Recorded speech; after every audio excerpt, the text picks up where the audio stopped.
Hello, welcome to another edition of The Orthodox Nationalist. This is Matthew Raphael Johnson, and today, this is being recorded late on the evening of March 8th, 2025.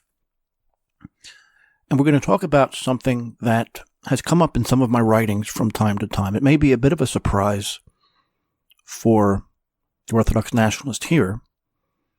I've been talking about it, and I get asked about it actually quite often. And that's the notion of sex and sociobiology, the red pill, the incel phenomenon, and the approach to modern, or I should say postmodern sexuality. Several years ago, when I was recovering from a bitter divorce, I discovered a man named Rollo Tomassi. And I read all three then volumes of his series, The Rational Male, and I read them all in one sitting. There's 4 now, and I've read the 4th, of course. His analysis in these is compelling, occasionally brilliant, distressingly incisive, mentally acidic, horrifyingly depressing, all at the same time. The truth is rarely pleasant, and the scales fell from my eyes. His work is path-breaking, and it reveals truths that many men, including very intelligent anti-feminist men, don't want to accept. Now, understand where I'm coming from in this regard.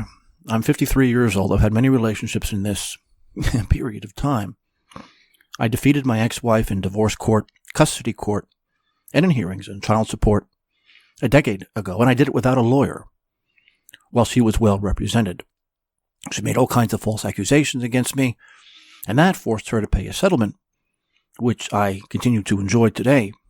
Although that was a decade ago, it's long gone. So I think that if for no other reason, that gives me a certain level of authority. We're talking about the American woman, but Rollo Tomassi, he writes in a very measured tone. He's consistent. He's schooled in behaviorism, which is a school of thought he generally takes for granted. But it is a school known for its wild oversimplification of human incentives and mechanistic views of the human will.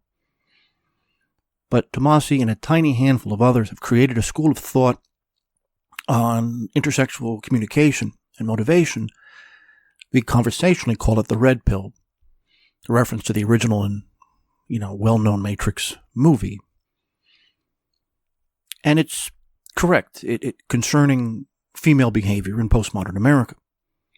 It's correct on major issues: the divorce industry, alpha privilege, the nature of beta males, sexual hierarchy, feminist absurdity, female abuse, false domestic abuse claims, hypergamy, the lover-provider difference, frame, sexual market value, or SMV, transactional sex, many other things.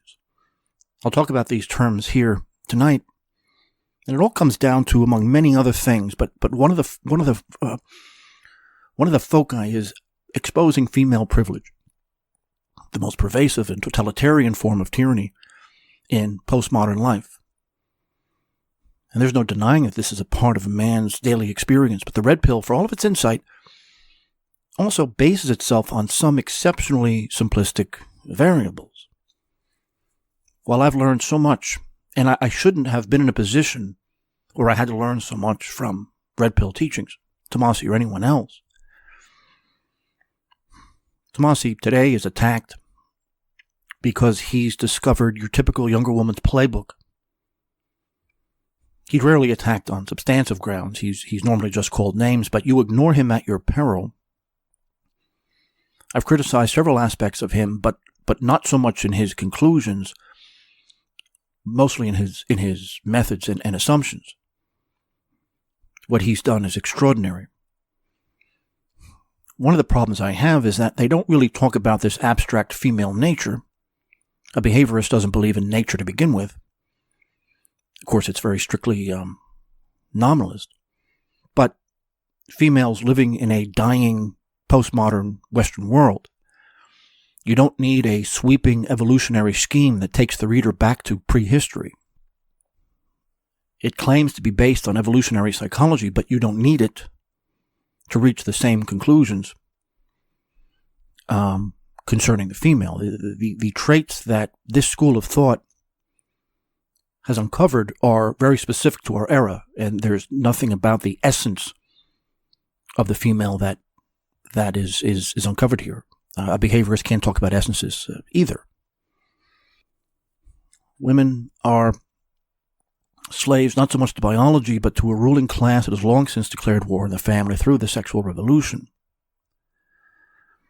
With the Red Pill's insight into intersexual communication, it's entirely applicable only to post-sexual revolutionary societies, that is to say, the Western world.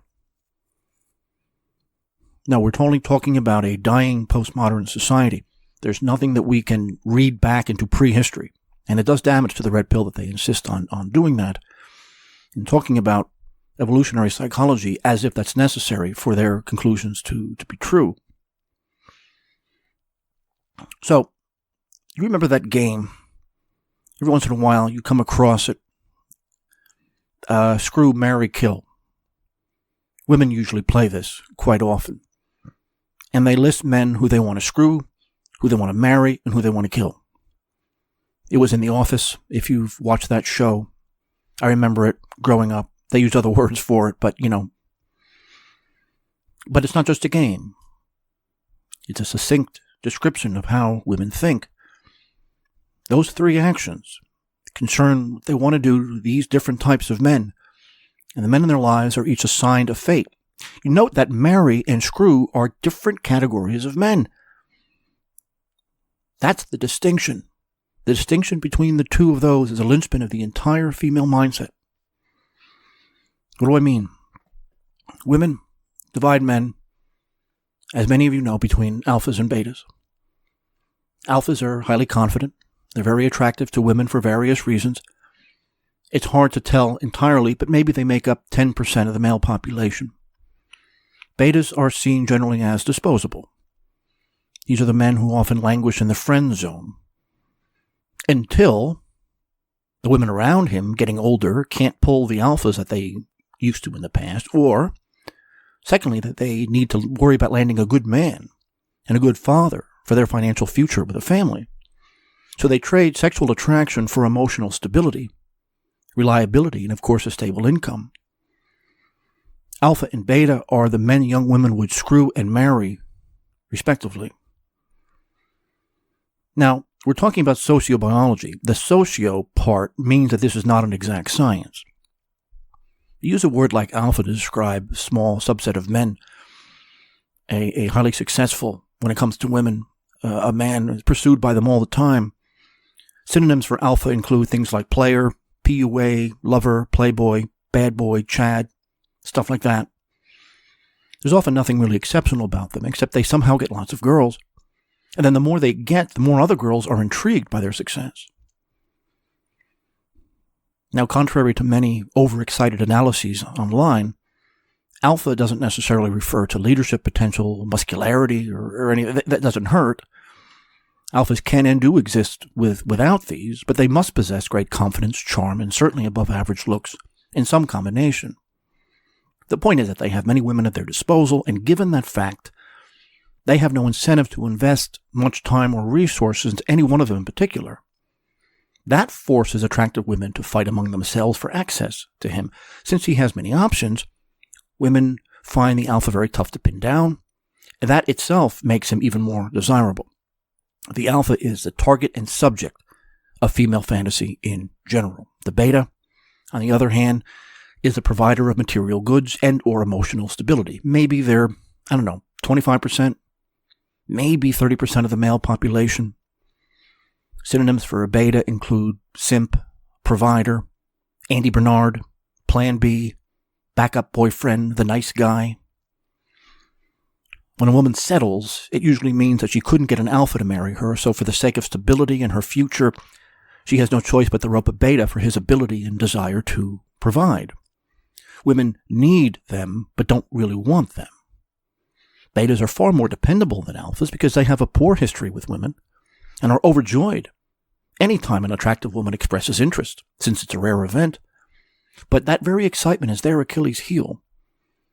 Their exhilaration and eagerness to please suggests to women that they have few romantic options, and thus she becomes his overriding preoccupation. Itself a signal of his desperation. No woman desires a desperate man. This fact is the main aspect of this most men still don't understand. To a great extent, this is the origin of his secondary status in women's eyes. Betas are not physically unattractive. They have much to offer. But the woman's sexual arousal for him is usually pretty weak, and it's important because sexual attraction is the main difference between a couple that are just friends versus a couple that's romantically involved. Women are attracted to the beta, but they are not aroused by him. Arousal is carnal, while attraction is practical. Betas often don't understand how women think in this regard, but alphas do. Together, alpha and beta comprise at the most 40% of the male population. Today, that might be an overstatement. I don't know. However, there is the bottom, let's say the bottom 60%. This 60% of men are perceived by women as worse than invisible. We call them omegas.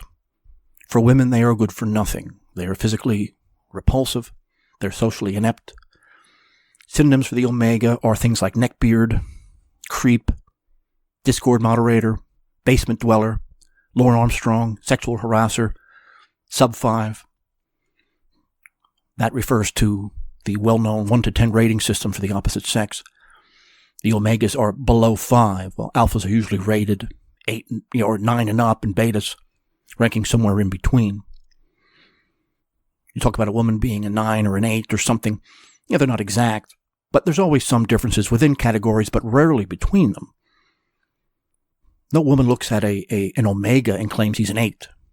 So they are useful. The gang we talked about, screw, marry, kill. No, these guys are in the kill category. So for our purposes, the omega is irrelevant. Now, the only exception may be their financial contribution to the OnlyFans phenomenon. Such platforms are probably the only place where female companionship and interaction for them are possible, albeit an expensive one. OnlyFans may well be entirely financed by the world's omegas. But the very existence of that platform demonstrates the desperation of the omega male, whom is willing to pay pretty much anything for positive interaction with an attractive woman. And, really, he's not mentioned very much. If you look up a guy named Grant Amato, I don't know what Italian family names their kid Grant, but he is an extreme version of an omega. So what does this all mean? Women need the beta male for utilitarian reasons, but they want the alpha for validational and carnal ones. Now, this applies to broadly attractive women. It doesn't apply to anyone else. Women need to marry the beta, but will always seek the company of the alpha when she can get away with it. So, putting it differently, attractive men are, in a woman's mind, either James Bond or Will Ferrell. And from the day a woman hits puberty, the race is on to secure the alphas of her social world. Women will kill each other in their struggle for the alpha. Given there's very few of them, even sharing them now has become common. It's an ugly race, but no woman who's being honest can deny it exists. On the other hand, no one fights over the beta unless money's involved. Even there, that's a purely utilitarian issue, not an emotional or a carnal one. Women are attracted to money. They are not aroused by it. A man with money is someone to be used and manipulated, not loved or wanted. Money itself is not literally arousing. It can be very attractive. But the impoverished alpha Chad is far preferable to the wealthy beta simp, at least in most circumstances. The best circumstance for a woman in this dying regime is to live off a beta's money while, given how inexperienced betas can be, having an alpha on the side. It's a dangerous game, but millions of women successfully play these odds. Betas have limited options, so they will idealize any receptive woman, sometimes even the non-receptive.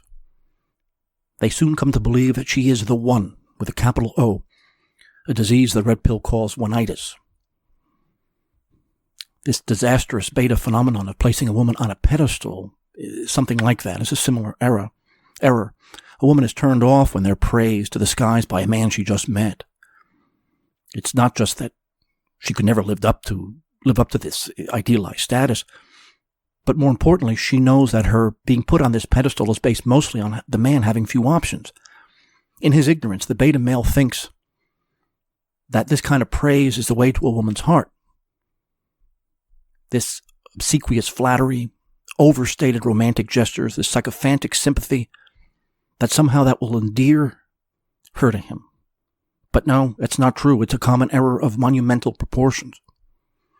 Overly generalized and constant compliments, made while, like, say, on a second date, are part of the reason why they're usually rejected, especially by younger women not quite yet ready to start a family, in favor of the alpha who, given his status, doesn't really compliment her at all. The typical woman, even just slightly above average in looks, they're complimented many times a day. So compliments aren't really interesting to her. It's the lack of fawning compliments that show the woman that a man is a little different. I personally have used this in the past. I don't like the over-the-top romantic gestures that many men do early on in a relationship. There's a big difference between chasing a woman and showing interest in one. Between chasing a woman and pursuing a woman. Yes, he likes her, but he does not fawn over her. You've all heard women say that men are afraid of commitment, or that men always cheat, or that they can't find a good man. Keep in mind that she's not actually referring to men in general. Most men are invisible to her. No, when she uses the word man, she means alpha males alone. For her, male is the same as alpha male. Betas aren't really a challenge to pin down. Alphas always cheat, quote unquote, because they have many attractive women at their beck and call. And this also makes them very difficult to get to commit, for the very same reason. Every beauty wants to nail down the campus alpha and make her friends green with envy. That's also why such men get the best from women while betas languish later on with unenthusiastic leftovers. Women settling for betas are still dreaming about the alpha she had on spring break in college. It's her version of putting a man on a pedestal that her beta husband today could never match. That is what we call an alpha widow. A woman instinctively knows that she has the power in any relationship with a beta male, and that she holds his emotional well-being in the palm of her hand, and that power is anything but a turn-on. Betas live for commitment and family. They're not bad men, they're not losers. But they are termed nice guys, a phrase that's anything but a compliment. Sometimes a woman marrying a beta is often unaware of her true feelings. She often shields herself from the fact that he's a downgrade. But she still needs him for a stable family, for long-term faithfulness. Real love is certainly possible between the two, but genuine, intense physical desire, that's a separate matter altogether. It's generally thought that in this dying society, and it only applies to this dying society, when a secular woman agrees to marry a man, the woman is saying to the world that she's so in love that she's abandoning all other options for him. She must think that he's so wonderful that no other man can compare, and therefore she will never even dream about having sex with anyone else. Must be an incredible man, right? Far above the common herd. But is this true? Now, an attractive woman during her childbearing years, she's saying that the man she really wants isn't capable of marriage because he's simply too attractive, he's too popular. He can't be trusted. He's constantly tempted. So the bride is actually saying that the guy she's marrying is the best practical bet she can attract and keep. When the babies arrive, she starts getting older, less attractive, she starts getting fatter, she starts getting, she's pregnant, etc., etc. Now, no intelligent woman is going to want to build a family with a guy because he's great in bed or has the highest cheekbones. No, she marries a man because he is dependable. She's marrying him because he is not exceptionally handsome or sexually proficient. Having those two sorts of traits in combination is extremely rare. Marriage and sex under natural law, of course, are tightly bound together, but we live in a society that rejects natural law. It's a society that's run by sexual revolutionaries and women. And so now those two things have little relationship to each other. Alpha males get arousal, beta males get attraction. The alpha male gets laid, the beta gets married. The bride may even be planning on having the man she really wants to be the father of her kids, while the hapless beta will be used to raise them. So fathers are to dads what boyfriends are to husbands in this case. It's a marriage that, given the fact that the society is run by revolutionaries, it contains the seeds of its own destruction, because the woman will give the alpha her best in all respects, doing everything she can to please him, but of course she'll take the beta for granted. The only difference between a female friend, as I said before, a female friend and a girlfriend, is sexual attraction. Now, these realities are rooted in what the Redpill calls frame. This is a common Redpill term. It's vaguely defined because it resists clear conceptualization. Like in any sort of relationship, one partner is more dominant than the other. One's more experienced, one is more assertive. Those are the foundations of what we call frame. It refers to the partner's relative positions of strength.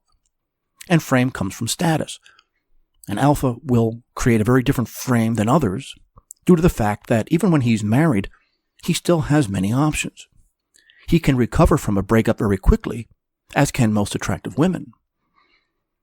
Without options, however, one partner, that's usually the male, will hang on to the relationship for dear life, petrified of going back to the painful meat grinder of the dating world. But once that mentality is detected, the women will flee. And the poor man who is labeled like that will suddenly go from pleasantly tolerable to creepy. And often accusations of harassment are not too far behind.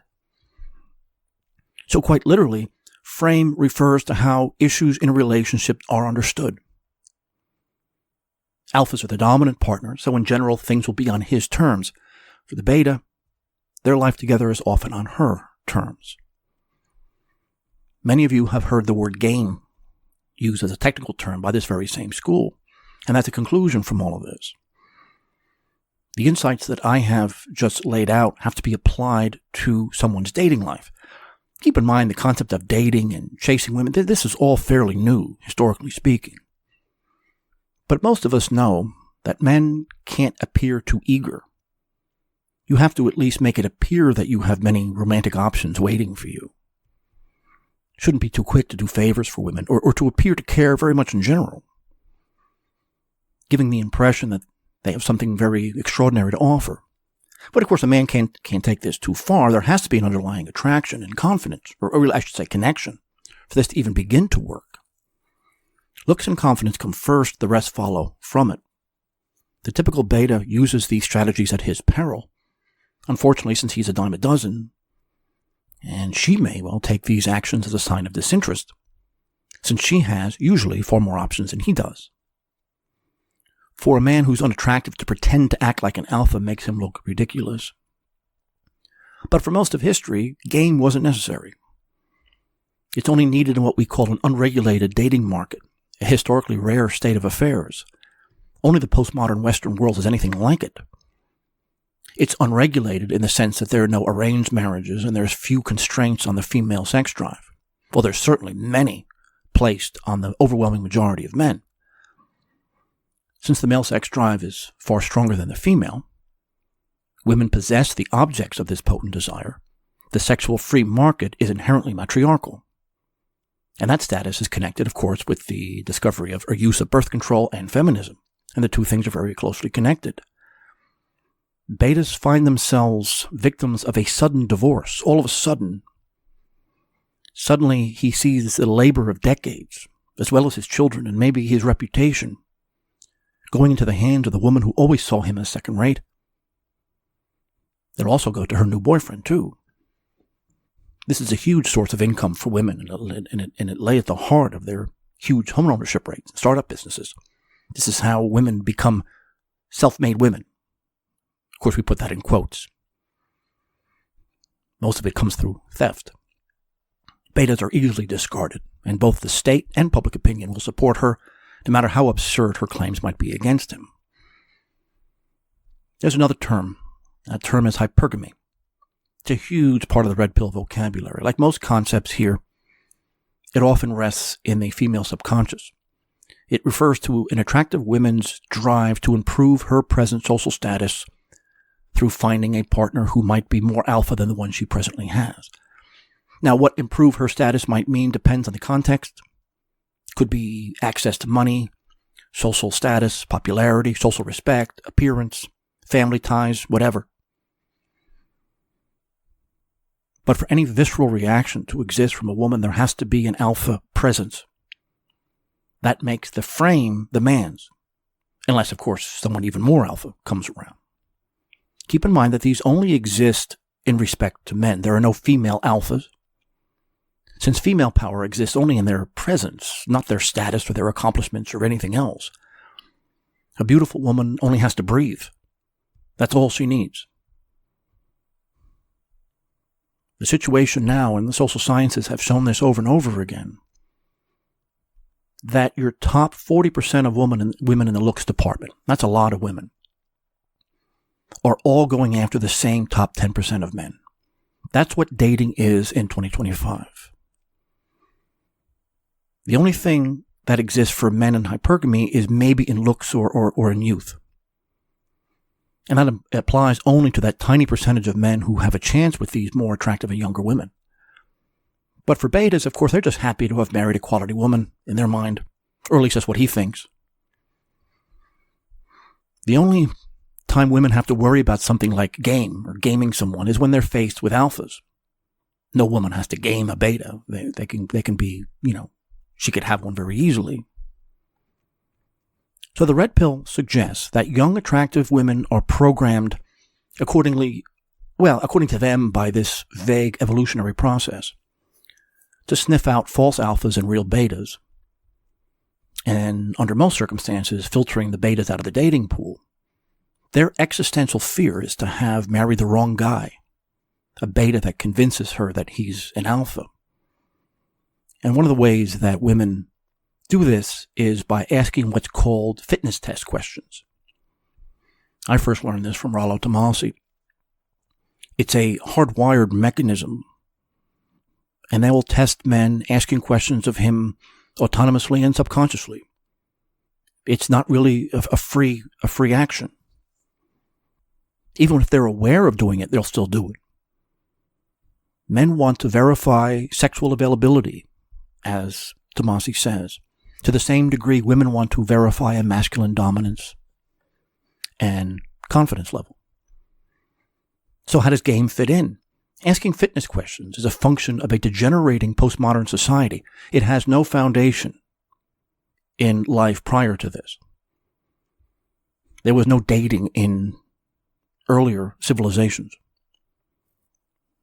Evolutionary developments in social or psychological life occurred before there could be any record of them is convenient, but it's unnecessary. Social conventions didn't exist back then, so relations between the sexes in the ancient world can't be based on anything that we would comprehend. Social and psychological evolution is nonsense. I mean, you don't have to believe in Darwin to know that women must make sure that the man she's marrying is truly the man he purports to be. If he's not, and she commits to him, she'll resent the one who pulled the wool over her eyes. Her whole family may be compromised. This is, fitness questions are ways to expose the man's true self, to see how alpha he truly is. And this happens in the first few dates. Postmodern society only knows power. This power is manifest in subtle ways. It's the only reality that really can be discerned. So these fitness test questions, it's a manifestation of frame. Having the right answers ready become a key point in having game when you are on the dating market. And the word market, I think, is correct. Women can be, and sometimes are even mostly, creatures of the subconscious. Often don't know or don't want to know why they behave the way that they do. This is part of how they can bracket their behavior when they emotionally destroy a lesser man. Much of her actions are not subject to reason. They don't originate in the rational part of her nature and are not susceptible to rational analysis or justification. That's why they have a monstrous advantage over the man. But you don't have to accept the existence of the primordial soup to see why. This doesn't come from the evolutionary subconscious. It can very simply come from the desire to establish plausible deniability, or even to soothe her conscience. The red pill's biggest problem when it talks about intersexual communication today, they're trying to ground their theory in a vague, non-scientific concept of social evolution, rather than, as it should be, rooted in the degenerate individualist society that has perverted all relationships. The postmodern Western world is unnatural. Its social customs are equally so. Hence, female behavior doesn't come from evolution, it comes from devolution. There's some tremendous insight into the red pill. You ignore them at your peril, as I say. There's many questions that arise about the simplistic definitions and traits and types as far as it goes, but it's still quite useful. The red pill says that their answer to female nature, quote unquote, is to spin plates. Spinning plates is an artless metaphor for having many women as options, but not committing to anyone. This acts as an insurance policy where if a man is dumped, he has a few others around to pick up the slack. Since he's not committed to any of them, there would be no emotional fallout if they were to break up. It's really an awful way to think. But there's a few nagging questions. If you've come across some of this stuff, and you need to if you haven't, let me ask just a few questions that came to mind when I first came across this many years ago. Is it female nature that they're talking about? Or women in a dying, amoral society that puts a premium on appearance, money, and sex? Can anyone make reference to a female nature while solely using postmodern women as data? The rotation of women, this plate-spinning nonsense, it seems to preclude love. And why is love never a variable in this school of thought? It is not. For a man to have sex with as many women as possible, it seems to be filling a psychological void. And why is that the main goal anyway? What kind of relationships are these? What would the world look like if everyone followed consistently this kind of strategy? Could a society at all exist under these conditions? At what age does this become irrelevant? Which, by the way, is a question that doesn't get asked very much either. Who has the time or the energy for this kind of plate spinning, or the money, or anything else? And how can a relationship have anything less than 100% commitment? Spinning seems to imply that a man is not giving 100% any one girl in particular. So how solid could these relationships be? If you gave 20% of one's effort into any specific relationship, that would ensure its failure. So then plate spinning becomes a self-fulfilling prophecy. Is it possible that there are more variables other than alpha and beta? Attractiveness and providing. Do all women define alpha the same way? What does confidence mean? And how does one avoid one-itis? Is one-itis the same thing as being in love? How can you get married without thinking that a woman that you're with is the one? What kind of relationship could ever exist if the man is aware that almost everything a woman does is based on finding someone better? Is this a relationship at all? Aren't there always better men? What sort of paranoia would this create? How is plate spinning a route to happiness? Are such men happy at all? Is it productive at all to assume that everything a woman says in this regard is a lie? Trust could never exist in such a relationship if the red pill is true. What about self-esteem? How come that doesn't seem to affect hypergamy?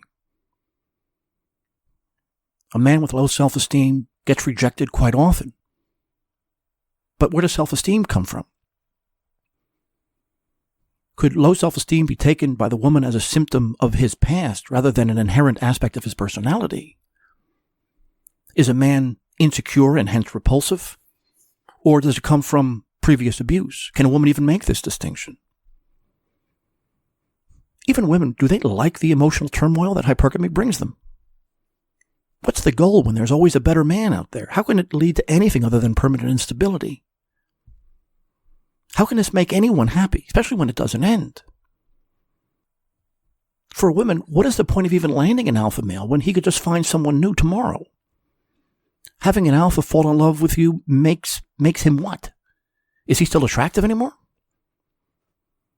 It seems that this entire conception and the postmodern romantic world is just dedicated to avoiding love. Now, none of this is to take away from the essential truths that the Red Pill puts out there. Again, the evolutionary psychology nonsense, it does damage to the theory. Importing postmodern sensibilities into much older societies is a huge weakness. These people are not historians. A theory rises and falls in its assumptions. Yes, the Red Pill's contribution is in analyzing the behavior of the typical secular woman born and raised in the aftermath of the sexual revolution. That's where it has its power. But it has no applicability before then, and it need not reference anything that existed prior to our own very, very sick era. The concept of evolutionary psychology is not much of a model. As I mentioned before, the primary framework doesn't rest on any real empirical foundation. It can't really make any empirical claims. Its frame of reference exists in a hypothetical past that conveniently possesses no historical records of any kind. Evolutionary theory, if it says anything, argues that organisms are driven by a survival instinct, like a life force, something that must exist at the first appearance of any organic life whatsoever. It can't be added later on.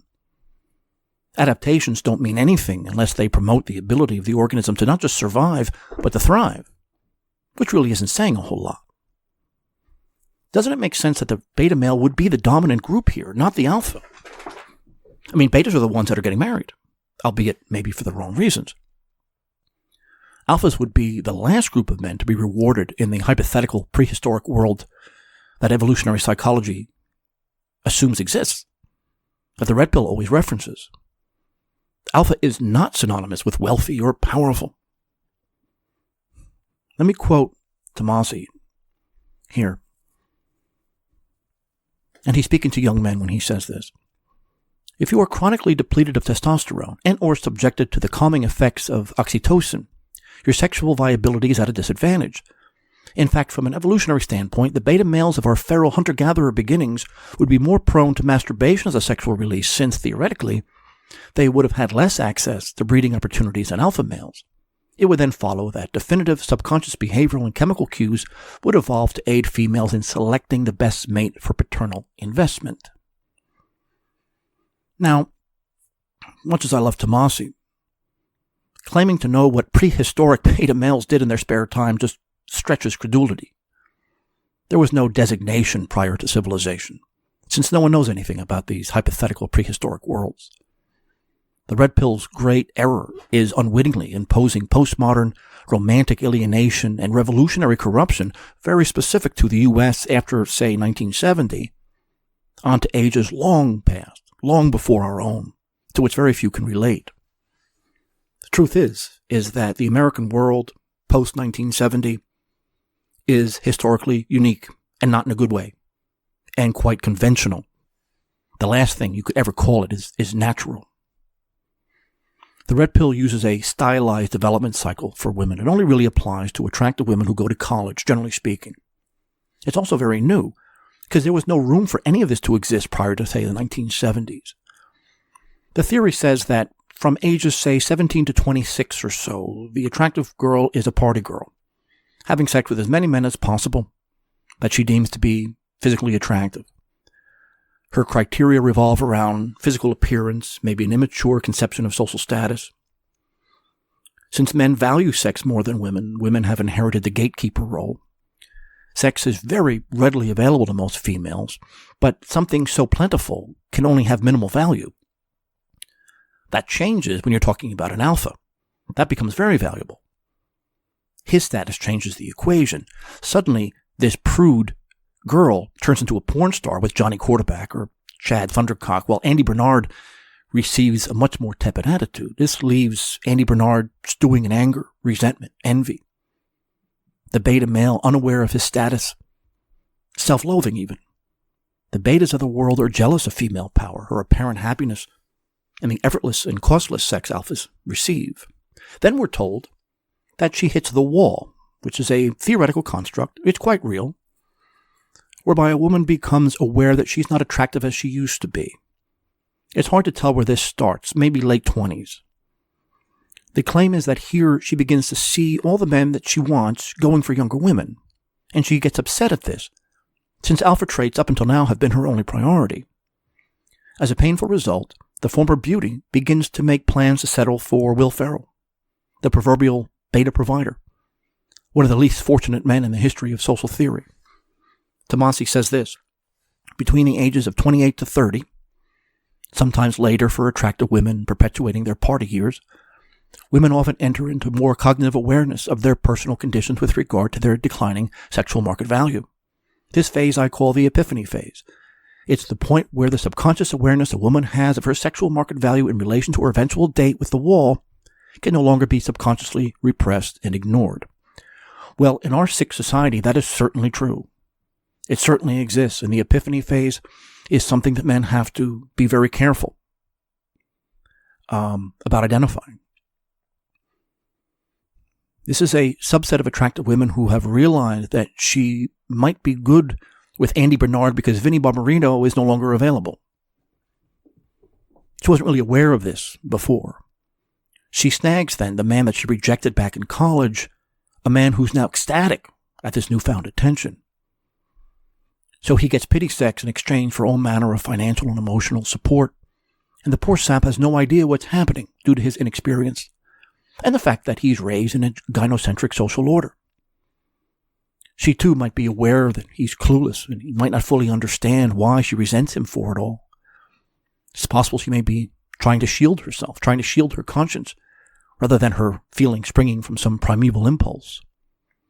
The party phase of a young woman assumes that the young woman has most things provided for her, leaving her free to pursue men for physical characteristics only. It's a class-based theory to some extent because most women are painfully aware of the need for an income and support at all ages, not just like 27 and up. But there's a lot of questions about this too.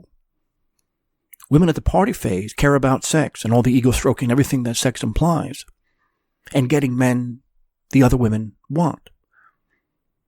Women's looks don't necessarily fade around 30, but somehow they become aware of this around that age with hard-nosed realism. Or that good-looking dominant men care for younger women, like few dominant men like older women, older meaning like 19 to 32. Is that true?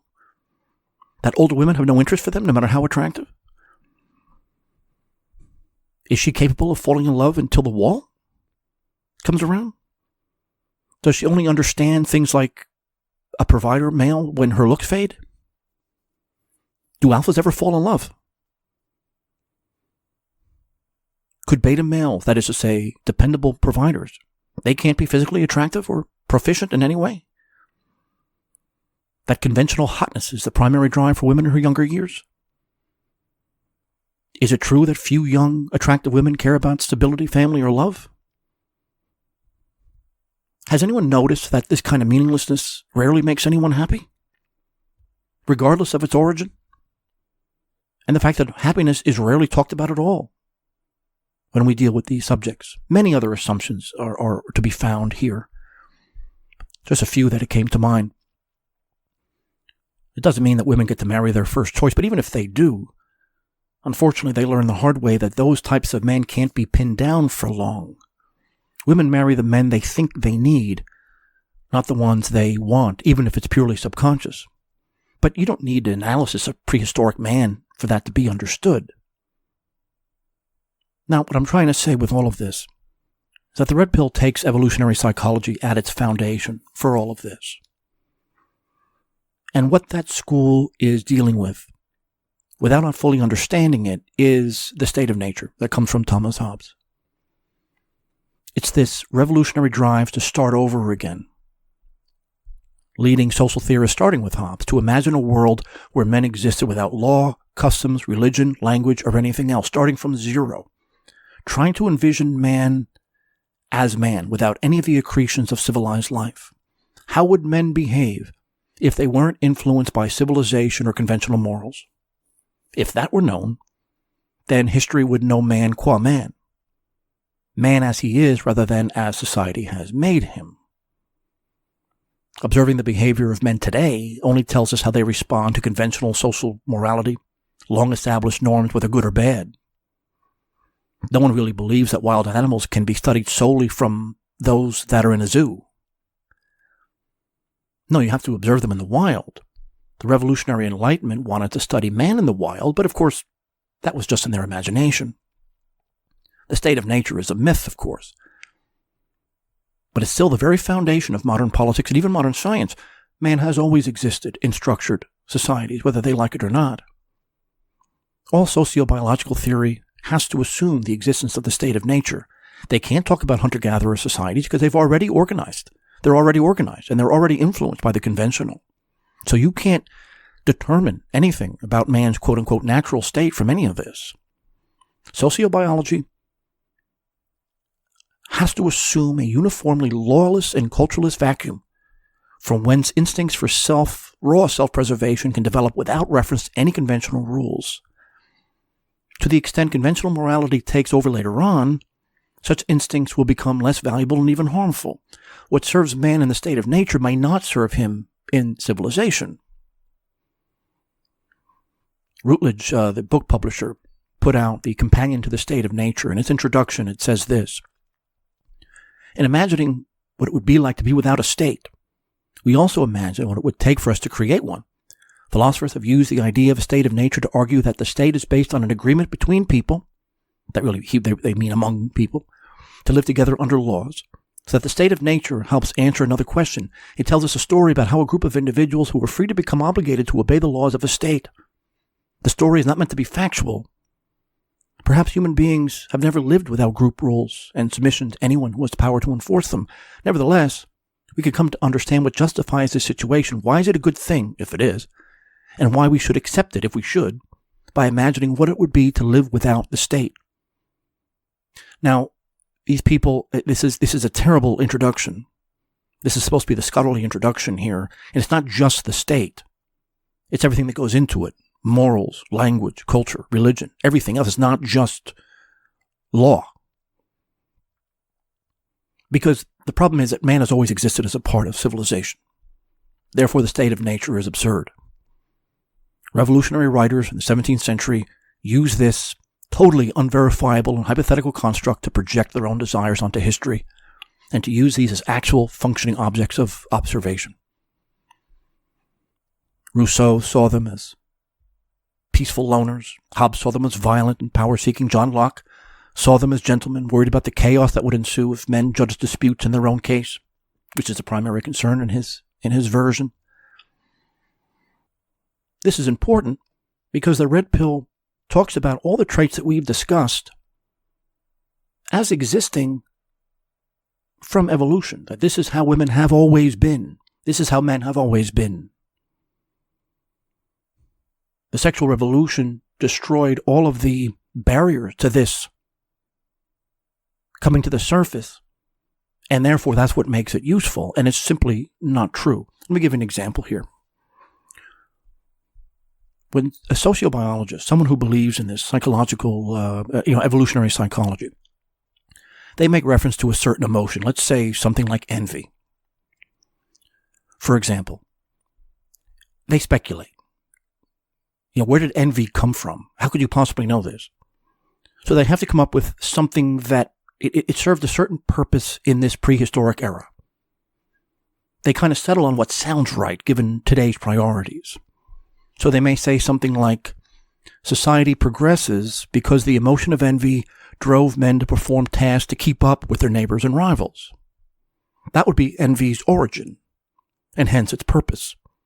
It came into existence and was useful because envy is what forced men to work to keep up with their neighbors, to avoid the pain of envy and jealousy.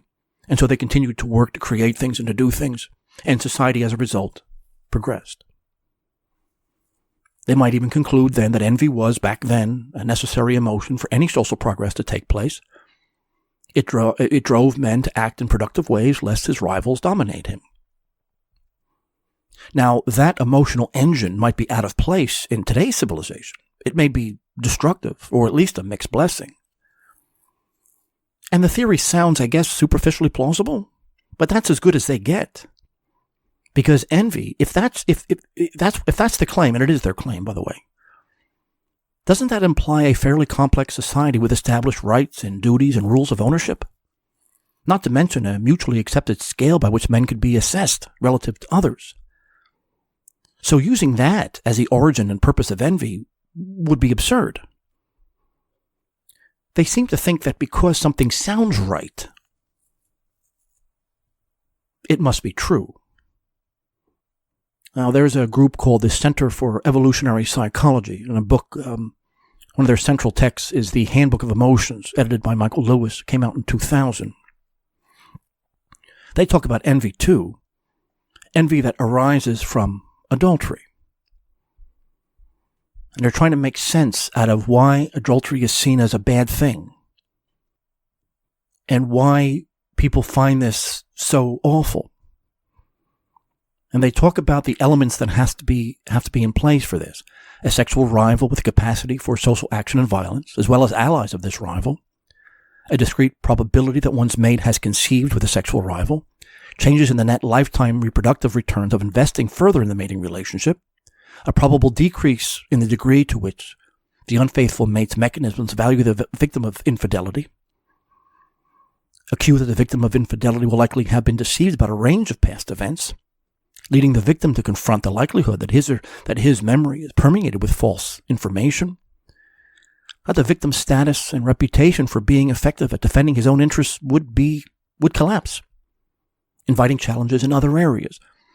And they list all of these, and they say that this is just a few of the many factors that constitute a list of elements associated in probabilistic clusters, and that constitutes an evolutionary recurrent structure of a situation of sexual infidelity. The emotion of sexual jealousy evolved in response to these properties of the world, and should be evidence of this in its computational design. In other words, this is what leads people to take adultery and infidelity. Again, this is a world before history now. This is the origin of the anger and the resentment that comes from infidelity. Now, the sheer number of anachronistic assumptions would take volumes to adequately discuss. Margaret Mead tried to do this same thing with the tribesmen of Samoa to discover the so-called natural man, the man before time, despite the fact that it's been refuted many times. She just imposed her own agenda onto a people who never reflected the attitudes they thought they should. She thought they should. But they're trying to figure out the origin of something like jealousy and envy that coming from this kind of sexual competition. But there's so many problems with this. Were men that self-aware to be jealous at this era? Where did the concept of sexual property come from in an age before property? Why make reference to hunter-gatherers, given their fairly strict conventions? And why are hunter-gatherers assumed to have existed prior to civilization? What existed prior to the evolution of this emotion? Would that era of human development be more normative? Where does the social come from in the first place? Would this hypothetical group of people define truth in the same way that postmodern Americans would? Why should we believe that these primitives thought in terms of costs and benefits, an abstract idea that comes from modern economics? Where did these primitive people get this level of intellectual introspection? Did that evolve? And what did it evolve from? Wouldn't those in these imagined hunter-gatherer societies be fairly small groups? If so, could you hide anything? How could you get away with anything in these small groups, assuming, of course, that getting away with something was a concern at all?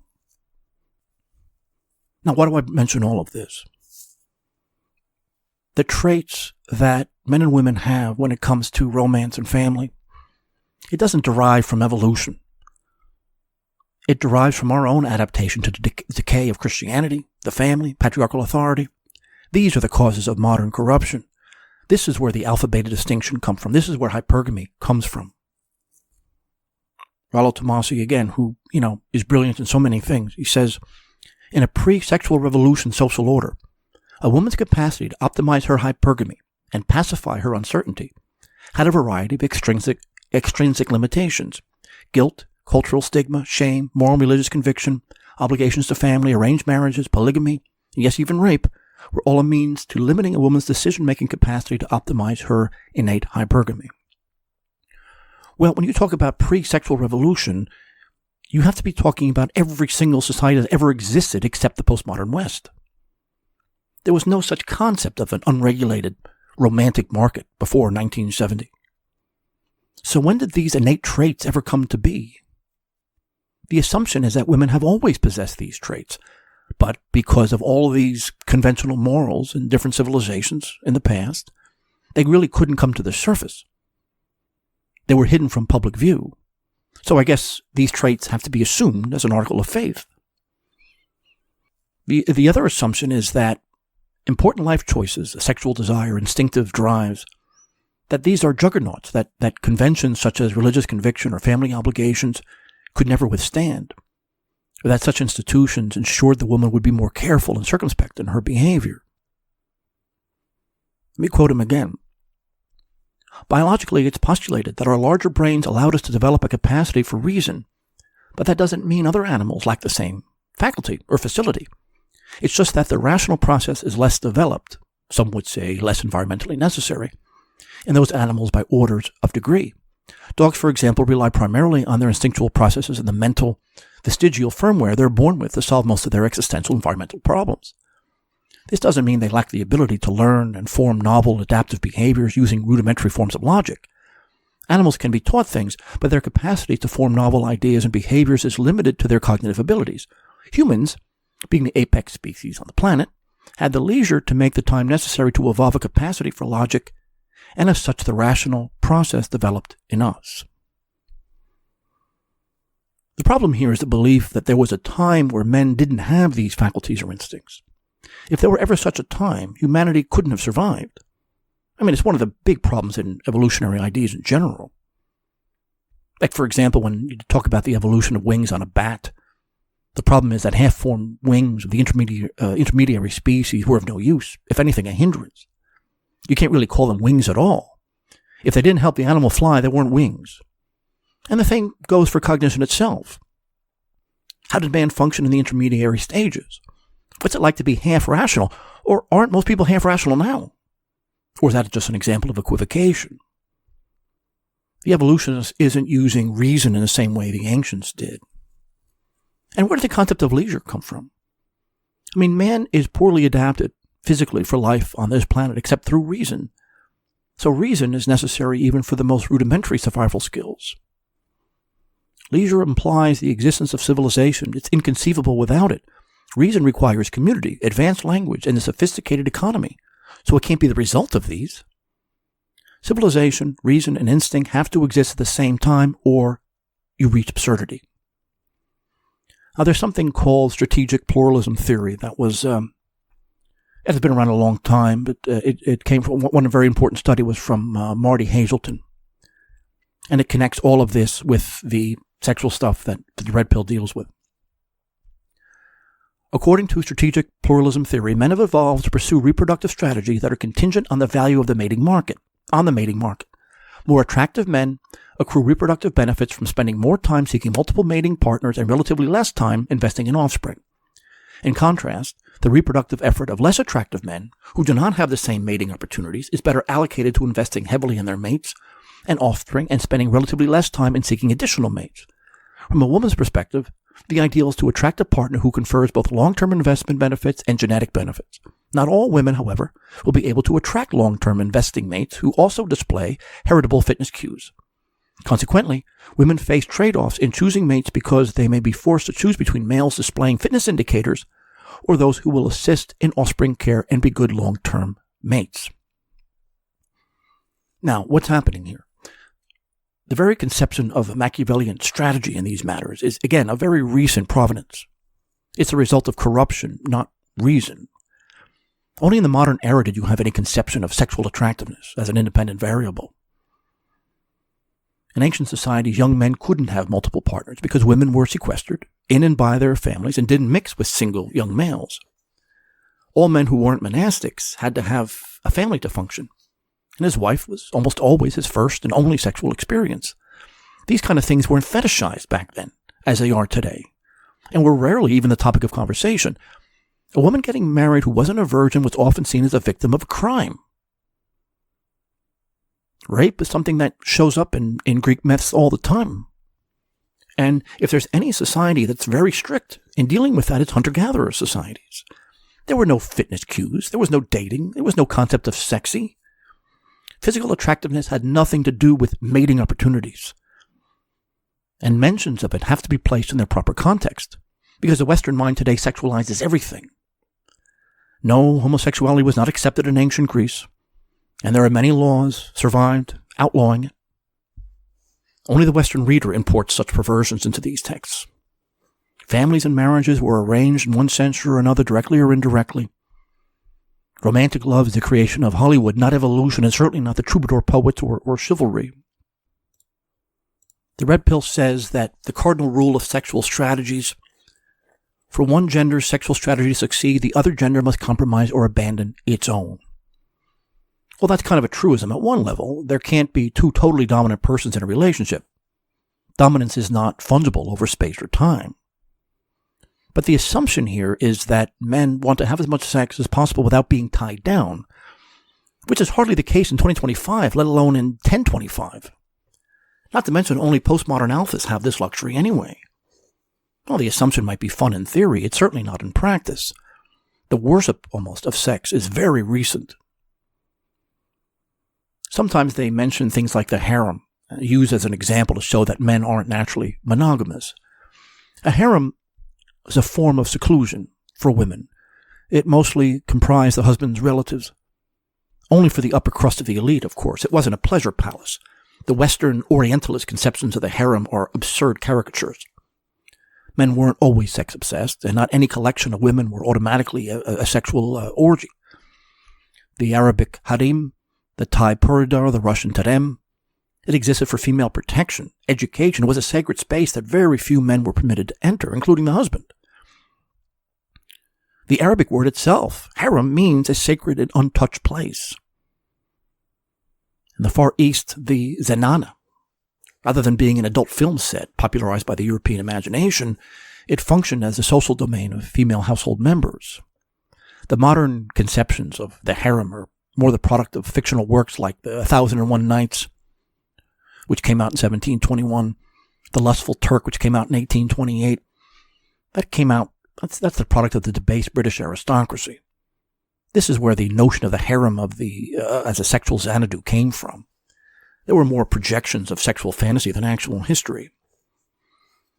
Most historians, myself included, make the argument that the harem only really came into existence in the Islamic world during the Abbasid Caliphate that ended in 1258. And they are really only in its decline, but such arrangements were very rare. The Persian monarch Khosrow II was said to be a hedonist with respect to his harem, and his behavior was loudly condemned at the time, eventually leading to his overthrow. The Mughal harem, like the imperial harem of the Turks, was a civilization to itself. It contained markets that had bazaars, workshops, kitchens, playgrounds, schools, and baths. It wasn't sexualized. The harem was born out of necessity, not of sexual pleasure. Only the most powerful man could have one anyway, and they came into existence because bringing a woman into his household was most often a hostage after a treaty was signed. Or more basically, all the women in the huge households of noble men. Women in the harem were themselves elite women. Primitive men couldn't have anything like this. This was a product of high cultures only, and certainly were anything but evidence against monogamy. The mere fact that a man's sex drive is strong doesn't mean monogamy is an aberration. It does not follow. It's an apples and oranges comparison anyway. It only means that male sex drive needs to be controlled, and the control of a woman's appearance is a part of this. It's almost impossible for the contemporary Western man to conceive of a world where sexual relations weren't the sine qua non of manhood. But most of human history saw sexuality as merely necessary, rather than the very highest good of all things. Male thirst doesn't come from our natural constitution. It comes from the constant provoking of the male sex drive by endless depiction of beautiful women in media, women's fashion, pornography, and the constant pop cultural mantra that today's hypersexuality is normal, while every other arrangement in the past was repressive. Only in recent decades has one notch count ever meant anything except a measure of man's criminality. A high body count was hardly a virtue before the sexual revolution. It was a vice. And it was a vice that removed men from the possibility of a family and therefore from membership in society. In Russian, the concept of a stud was a term of abuse, to the extent it was used at all.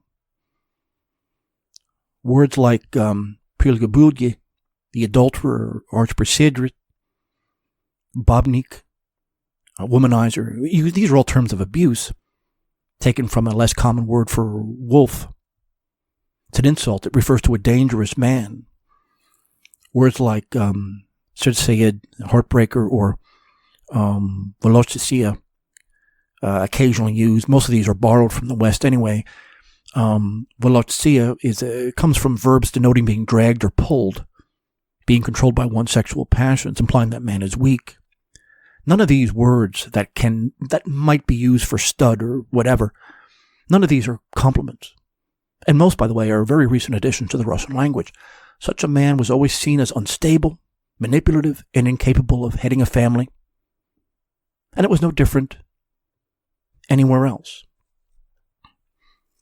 The point I'm trying to make is the way that the Red Pill understands contemporary dating is absolutely true. Everything that they lay out, what we've talked about in the very beginning of this, is a fact, unfortunately. But this has nothing to do with human nature. It has nothing to do with a woman's nature. It has to do with a dying society in the West. This stuff was imposed on the Western world. Everything we think in terms of sexuality today is an utter perversion to how it had been thought of from the dawn of time.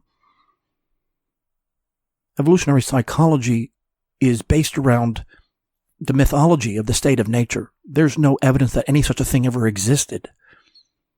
You can impose whatever you want onto it.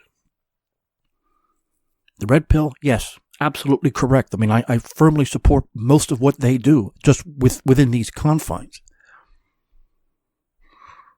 The gynocentric world we live in is real, using things like toxic masculinity and other slogans to destroy men. Red Pill has deconstructed the divorce industry, the white knight, the devastation, especially of the collegiate male, the legislation of hypergamy, the pedestal, female entitlement and privilege, make-believe rape culture, the irrationality of modern marriage, the epiphany phase, the one, male vulnerability as a liability, the women's desire for strength, female arrogance, and all the rest. That's all true.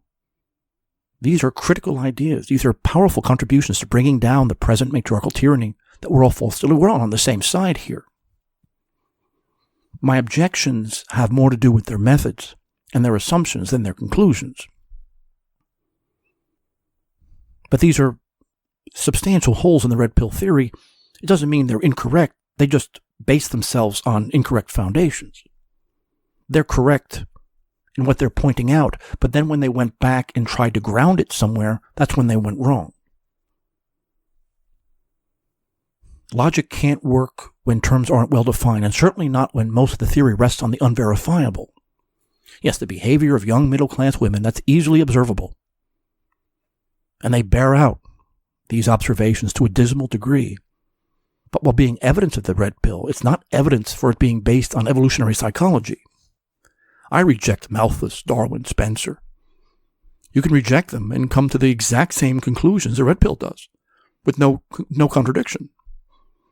There is no female nature in this sense of the term. No, these relationships have not always existed. Earlier centuries were not sexualized. Romance did not exist. Sex was not raised to the sine qua non of success like it is today. It was a radically secondary and practical concern. It was messy. It was totally unconnected with romance. Dating didn't exist. The sexual revolution was just that. It was a break with the past, not its liberation. So much of the Red Pill today is based on very simplistic and non-systematic terminology. The phenomenon that we're talking about, that's destroyed families, that's destroyed people, is what? 50 years old.